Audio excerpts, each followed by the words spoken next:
Hi, I'm Captain Grant Coppin with Texas Fishing Tips, and this is your weekly fishing report. Alright guys, this week we had a little bit of change. That high water, all that rain, finally got out of the bay and everything got back to normal.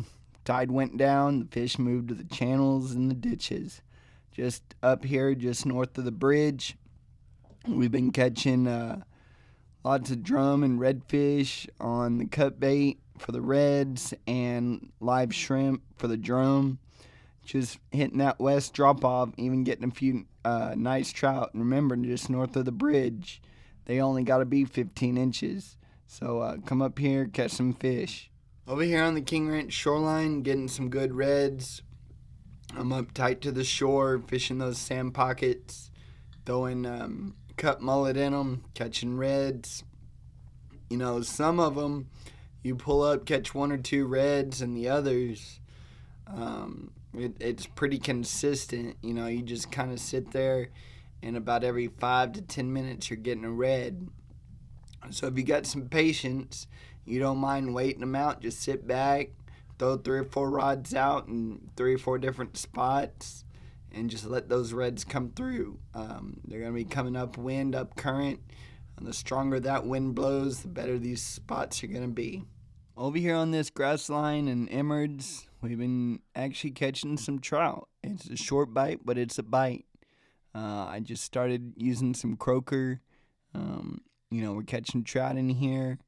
Of course, they got to be 17 inches south of the bridge. So make sure you're following the rules and keep a few for dinner and let the rest go.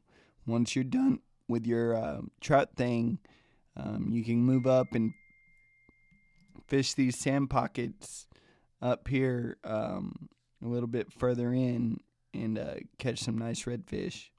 Over here at the end of the tide gauge bar, we've been catching some good black drum.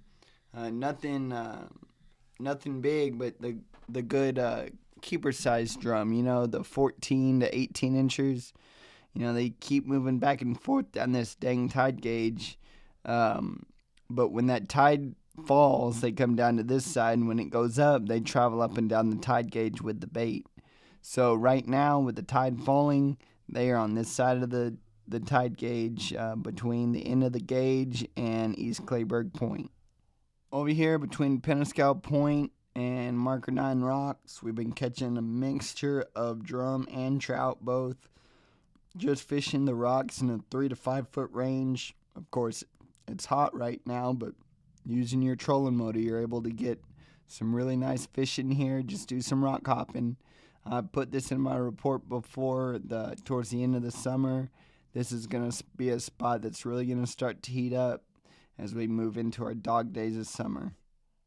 I'm Captain Grant Coppin. Thanks for watching.